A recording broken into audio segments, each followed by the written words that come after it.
Good evening, everyone. Welcome to another episode of Think About It. This is your girl, LaWanda Shazer, and I just want to thank you in advance for spending a little bit of time with us tonight.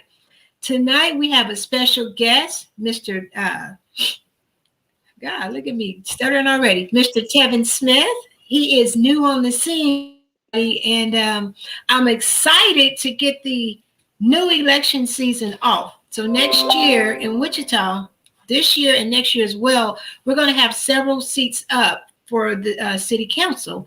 And so Tevin has thrown his name in the hat for District 3. And so again, I just want to introduce him to everybody tonight. I want us to get to know what he stands for, what his platform is all about. And so I always say I want everybody to vote, but I also want us to make an informed vote. So when we go to the polls, we shouldn't be going we should do the homework prior to.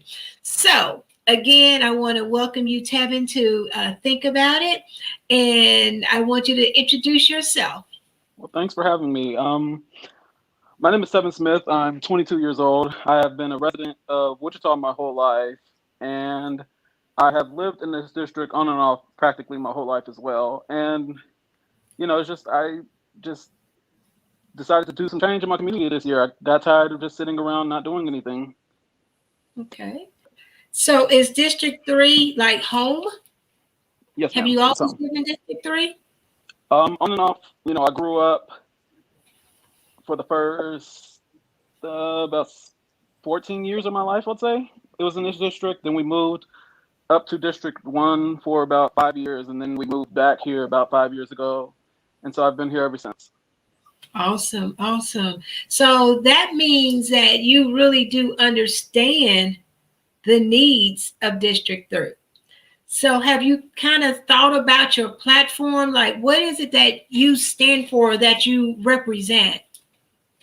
Well, I definitely want to start by helping those in communities that have been underrepresented for so long. We see in Wichita, they build up certain areas of town more than they do others. And I think, just talking to some of the people when I worked retail, just some of the people, they were saying, they wish they could have this, they wish they could have that. So I think my platform definitely will be more focused towards helping those who are underrepresented and those who are in need. Right. And like you say, if you kind of look around the city, just take a drive around, you can kind of see the areas that have been underserved. I was recently out helping somebody else in District 3, because we all know that right now, and I'm not sure if they named somebody, but we know that the seat became vacant because the former council person resigned, right? Yes. And so during that whole process, I kind of got a chance to really go out to District 3 and kind of just ride around and just kind of look. And, like most areas, you have some areas that are nice, but you also have a lot of areas that need help, And so it kind of makes you wonder, the person that was in that seat, what were they fighting for out in District 3? Oh, yes. And go ahead. No, go ahead. I was going to say, and that's the big reason why I decided to throw my name in for this race. They sat on the former councilman sat on the city council for 8 years, I'd say, and nothing got accomplished. People in this district have gotten poorer and poorer, whereas other districts have advanced, and it's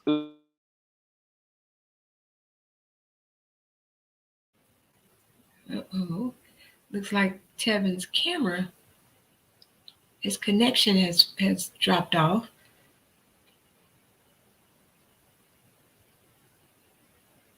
Sure, he'll be back with us. There you go.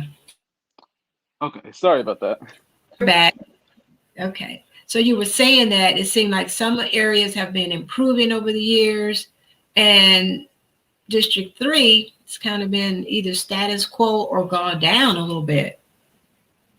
Yes, ma'am. And talking to some of the people, it's, they're just begging for the basic necessities, and it's the city of Wichita has failed to give them that, and it's very sad because they pay their taxes, they do everything that any other district does, but they're not being represented properly, and it's a shame that nobody's addressed this before.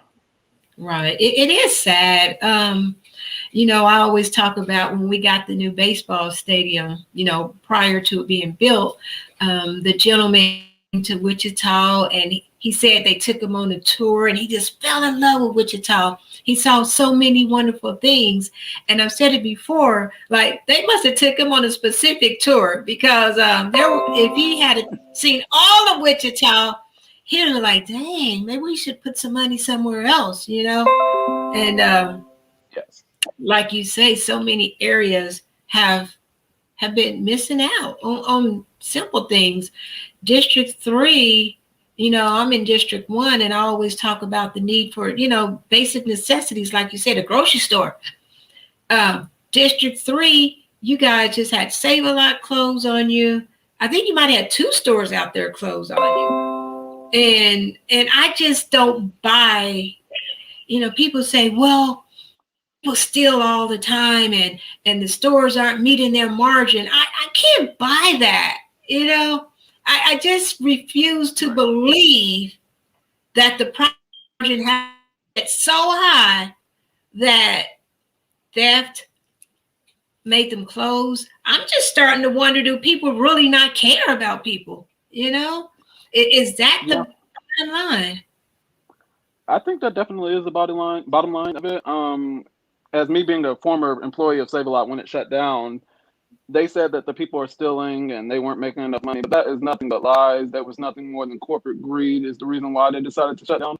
They have been going around the country buying up small Save-A-Lots, and they've been closing them down, and they've all been using the same excuse of not making enough money or theft, and it's really sad. And then I think the inaction of the city council when they did shut down really spoke volumes of how they really cared. It showed that they really didn't.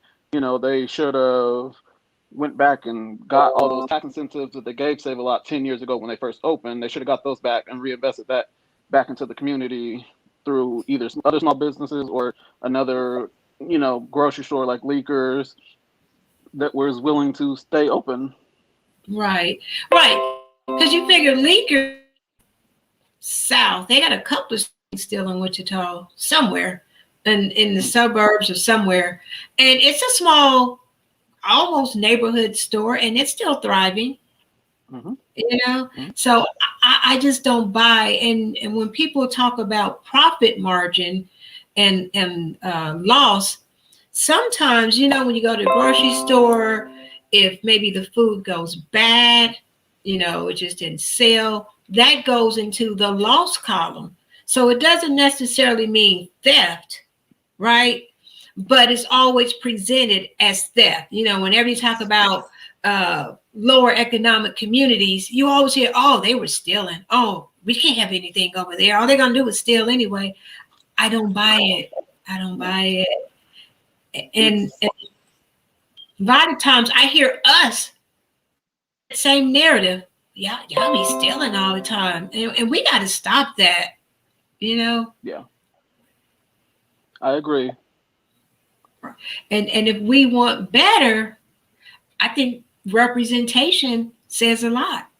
Yeah, that definitely does. I mean, nothing's going to get better, and people are going to become more and more desperate when they lack more and more resources that are needed, for basic survival.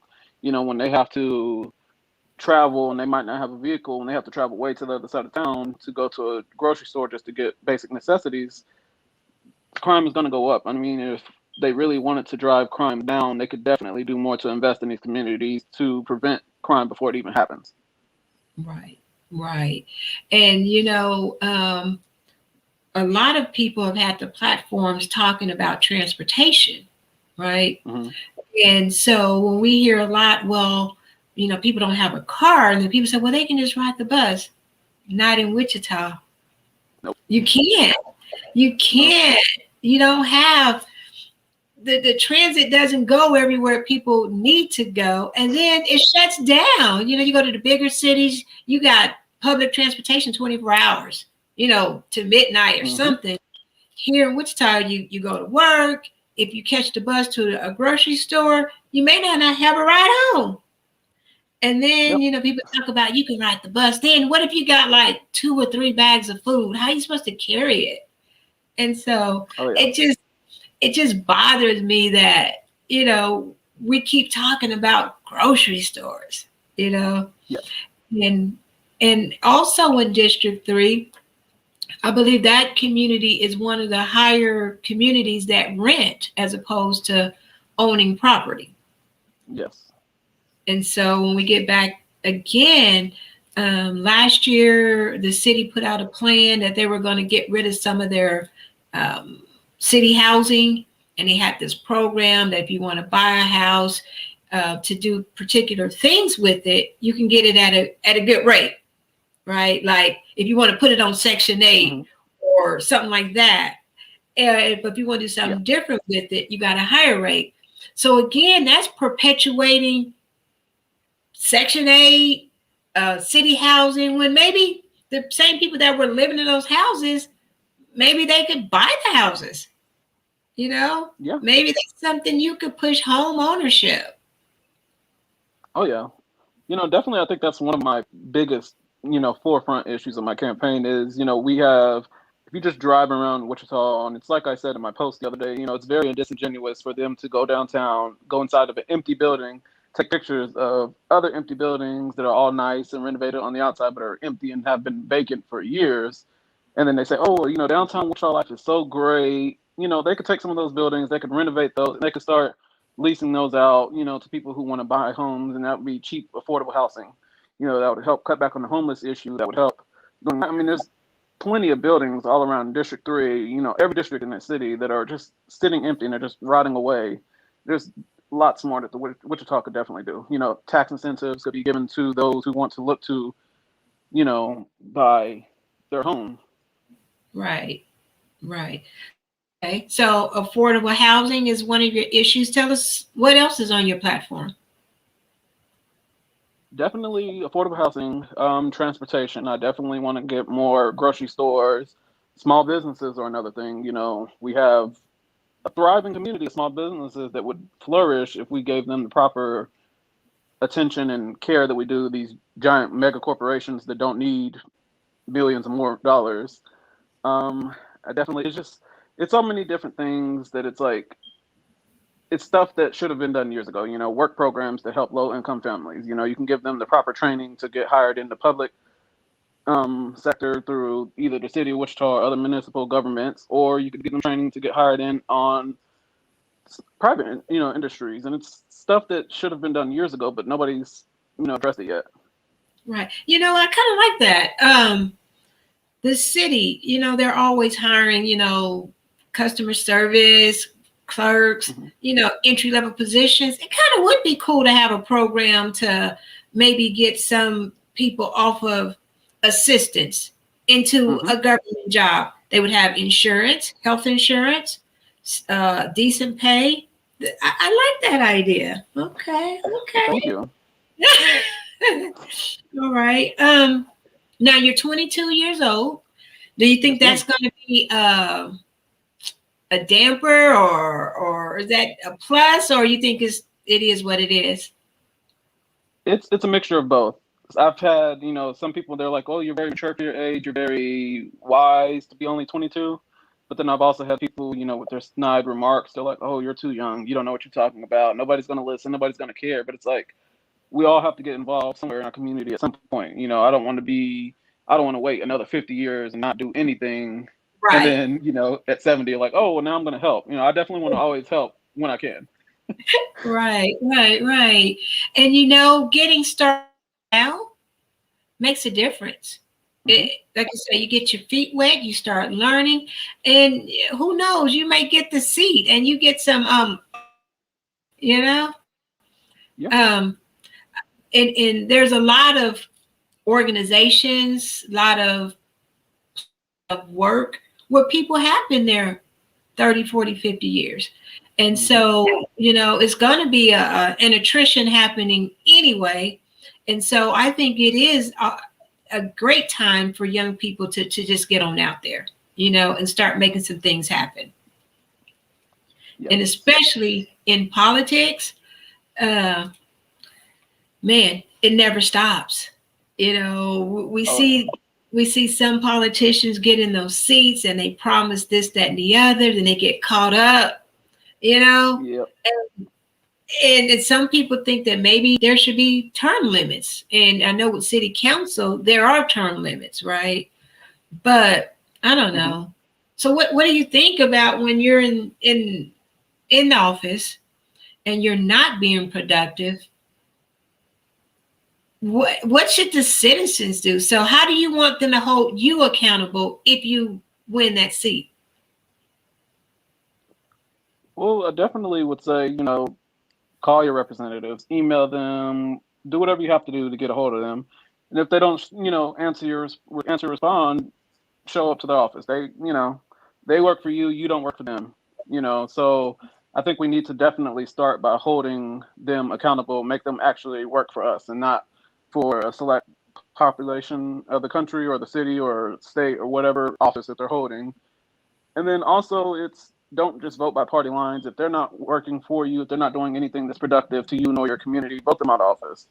Being letting them be complacent for so many years is what's the biggest issue in our political system as of right now. It's we have people who seek these offices for no more than just the attention, the fame, and just the title. They get in there, they don't do anything, and then we turn around and we vote them back in, and it's like we have to stop letting them be so complacent. Right. I was part of a group called Indivisible. I believe, yeah, Invincibles, and Mhm. their whole thing was to try and locate candidates that really would stand for the people. And so I think that should be like this nationwide thing that's happening. I think every state, every city should start looking at candidates, before, because a lot of times we wait till somebody get in the office and be like, oh man, we need somebody better. But prior to the election, we don't do anything. We Mhm. just sit back and let it happen. And so if we start grooming candidates, like right now, you throw your name in the hat, but like a year in advance. So you got a year to let your constituents know what you stand for and the things that you would like to see change.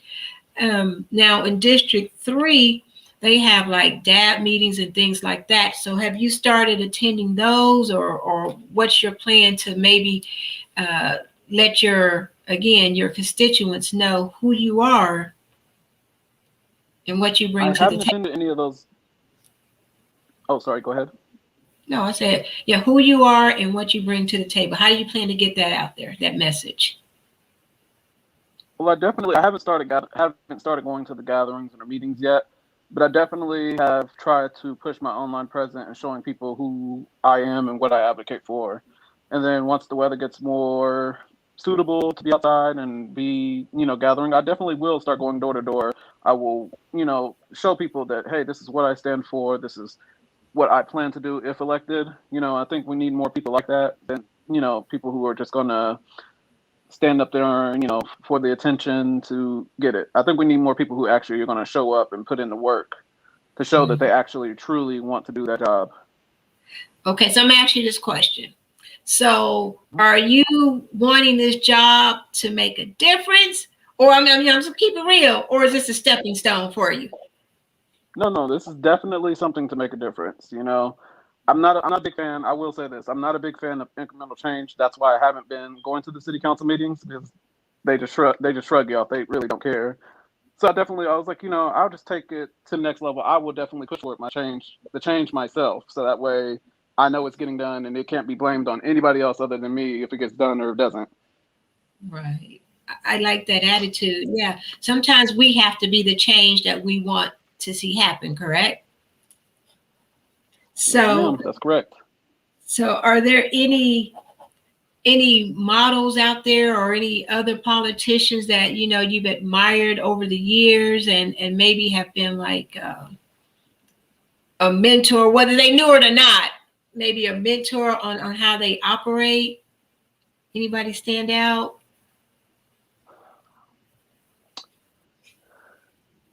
Definitely, I love the sorry, I love the admiration of, like ALC. She's very, very, she's very, what's the word I'm looking for? Persistent on stuff she wants and the change she wants in the communities, as we see, with Texas, regardless of those people whether like her or not, she went out there and she definitely helped, get them the aid they need. I think locally, when Brendan Johnson won, I was living on District 1 at the time when Brendan Johnson won his city council seat, and I was definitely Yeah. very inspired by him. Another black man who won a raise and, was elected. So I think it's just, it's so many different people. It's just like too many name off all in this one video. Right. Okay, so yeah, yeah, like Ocasio, she's not afraid to speak up. And so if you get that seat, are you going to get along, or are you going to be able to use your voice and just go for it? I'm definitely going to use my voice and just advocate for things that people desperately need. Right. So while you're in the next year or so, are you going to have like maybe a way for people to contact you to give you their ideas? You're going to put out surveys. How are you going to connect to the people? I've already kind of started, I've been going around on social media and I've been letting people know like, hey, this is who I am. This is what the office I'm running for is. Any feedback you have for me, don't bite your tongue. Don't, be shamed to tell me anything. Just tell me straight up. I'm a very blunt person.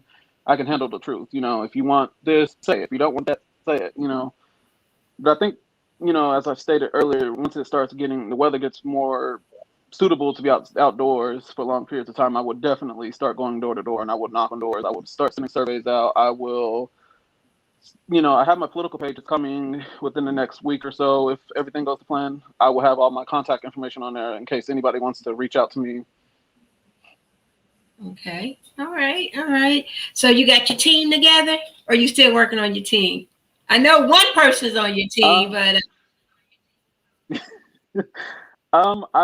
I have a team together. I just haven't technically started advocating and working with them yet, but definitely I do have a team set up. I just haven't taken the steps to get it fully set up.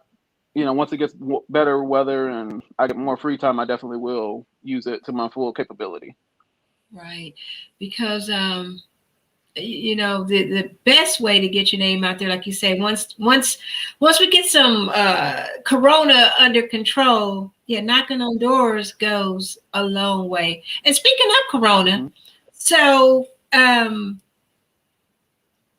think we have the age guidelines of when you can get your shot if you want it. It's been interesting across the country that the data is still showing that although African Americans, Black and brown people die more so than anybody else from corona, we're not at the top of the list as getting shots, right? If we want them, right? So another disparity, that's glaring. And so I know in District 3, again, disparities are everywhere, and so they will, and not only will you be representing District 3, you're actually representing the entire city, right? And I think sometimes people get caught up, well, it's just my district, which it is your district, right? But you have to find a way to convey that when you build up one district, you're actually building up the entire city. And like I say, there's just a lot going on in Wichita. You talked about tax incentives to help businesses and things like that. And so I hope that you would be able to use your voice again to get the underserved, get them a little bit of service, get them some help, Yes. Right. Yeah. And I think that's something, all the city council members should definitely have done a long time ago. Regardless if they're in your district or regardless if they're your constituent or not, if people need help, we should be advocating to get them the help they need. So that way it would, for one, help, limit the need for these people to use government programs that would lower the crime rate. It's so many different benefits that it would have if they actually did things to properly invest back into communities across Wichita. And I think that's one thing I really wish they would have done a long time ago. Right, right. Don't just be so focused on a district. We all know downtown is just fine. Downtown is fine. It's time to spread the Yeah. love. And I was reading on somebody's Facebook page that they were saying that a lot of Hmm. those apartments down there downtown, they're beautiful, but they were saying that a lot of them are vacant. That they're not even Yes. pulling in what they anticipated. And so, like you That. say, Oh, go go ahead. ahead. I was going to I say, was going to say move some of them funds out. They spread it yes, around. yes, definitely spread the funds out.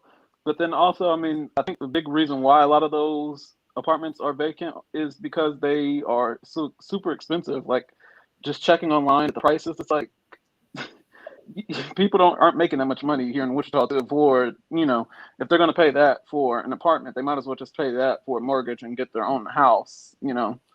Right.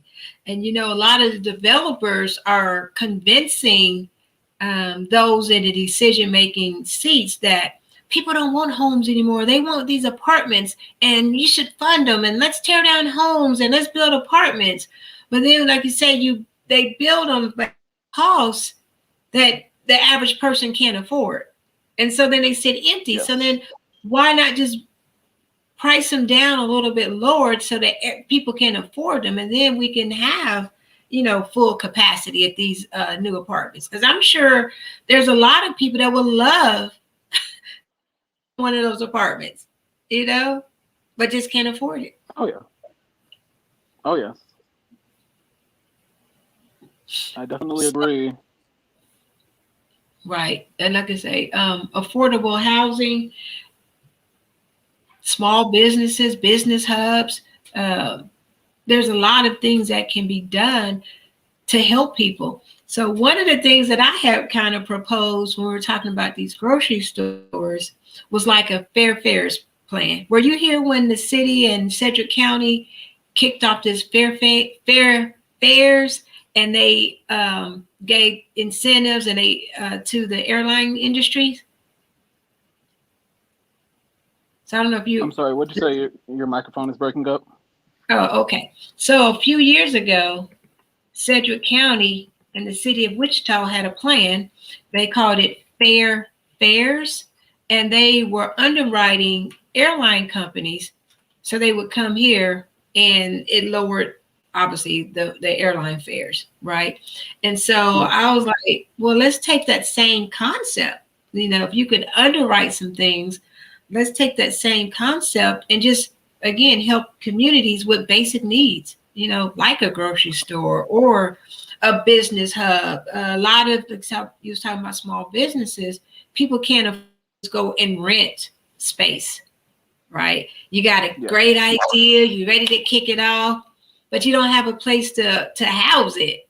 And if we had some business hubs, that would be awesome. It would give people, Yes. that leg up that they need. And again, like you say, maybe eventually take them off of the role of where they're getting assistance from the state or something like that. All right. Yeah, I So definitely. anything else that you kind of want the community to know about you? I definitely want to let people know that I'm not afraid, for any criticism, whether it's good or bad, just let me know. I'm always active on Facebook. They can send me friend requests, and I will tag my page down in there, down below in this video. Um, Also, I'm open to ideas. I'm only human, so I'm destined. I'm determined, not determined, destined to miss some issues. That probably are very glaring to others that probably don't present themselves to me. So I'm very open to ideas, and like I said, my Facebook is open 24/7 to any ideas that people have. Okay. All right, everybody. So that is Mr. Tevin Smith. he is throwing his name in the hat for the District 3 City Council seat. So the elections will be held in 2022, primaries in August, and then the general election will be in November. Keep your eyes out for him. So when the time comes, you can make an informed decision. Okay. I want to thank you for being on the show.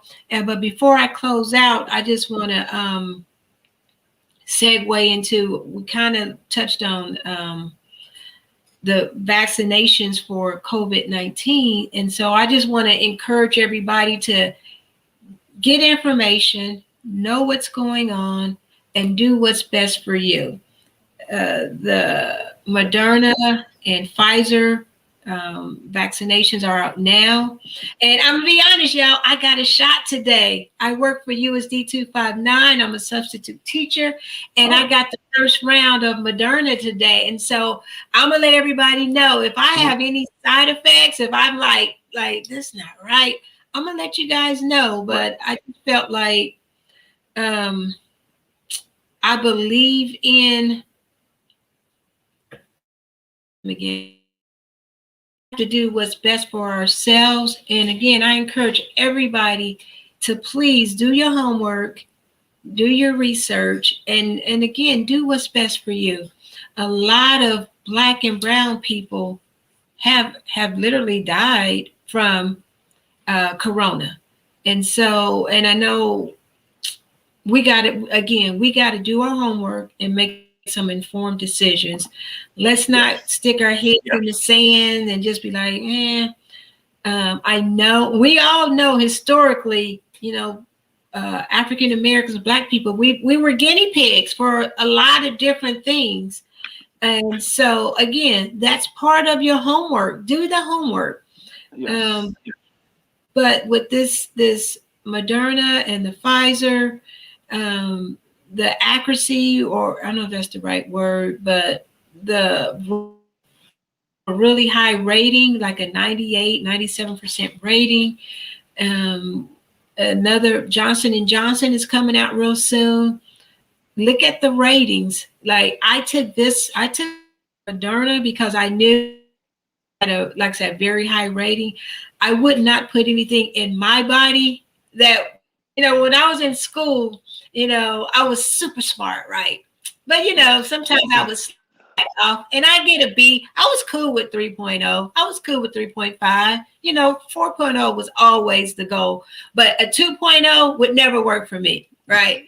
So do not take something I wouldn't take something that's not a B plus or better. So again, everybody do your homework. Let's stay safe out there. Remember, even if you get that shot or you don't, we got to wear our mask and we got to do what we can do to help bring that corona rate down, and let's end this pandemic. I know you've been safe out there, Tevin, right? You got your mask. I know you do. Okay, all right. Because you got to represent the people. You got to represent the people, right? Exactly. All right. Right. All right. Well, thank you for coming on the show again. And as we get closer and your campaign is really in full speed, I want to have you back on again so you can refresh everybody's memory about who you are and what you got going on. I personally am tired of people getting in positions and they don't do what they say they're going to do. And so some new blood is interesting, It's really interesting. Like, I don't live in District 3, but again, it's all a part of Wichita. So if some good things happen in District 3, it's going to affect everybody in every other district. So thank you for coming on tonight. Thank you for having me. I really appreciate it. And I will definitely take your offer. I will come back to you as many times as you would like. Awesome. All right. So I'm gonna click you off. Everybody, good night. So everybody, thank you for coming on. I really do appreciate it. We're in some trying times right now. Politics, everything it's all new. It's all crazy. And so we got to get back to some level of normalcy. So we can start that off with our health. So make sure you're taking care of yourself. Make sure you're doing what's best for you. Again, do your homework, do your research, and then make an informed decision. Don't do anything just because somebody else told you not to do it, or don't do something because somebody else told you to do it. Do your own research. Okay, that's enough of that. I'm off that soapbox, but I'm tired of wearing a face mask. I'm tired of all of it, but we can't stop until we all take some type of accountability. So again, this your girl LaWanda. This is Think About It. I just enjoyed coming on tonight. If you want to be on the show, hit me up. I got some lineups coming that I think you guys will find interesting. If you want to be on the show, let me know. I said we're going to start advocating and showcasing Black business. So if you got a little video of your business that you want me to post on here, I'll do it. You just got to send it to me. My mom has a business. Give her a shout out. Opal's House of Treasures. She's on East Central and Volusia, right across Revolution. So if you need something, again, y'all, money is tight. Ain't nobody doing it like that. So if you need something that's been gently used, go see my mama, Opal Smith, Opal's House of Treasures, up on Central and Volusia. And right next to her is my uncle. You need a washer, a dryer, refrigerator, they got you. So Central and Volusia, right across the street from Revolution, you can find my family's secondhand stores, and whatever you're looking for, they got it. And if they don't have it, they can get it for you. Again, thank you for tuning in. I'll see you guys next week. And remember, this is the show that guarantees at the end that I will give you something to think about. Thank you. Bye.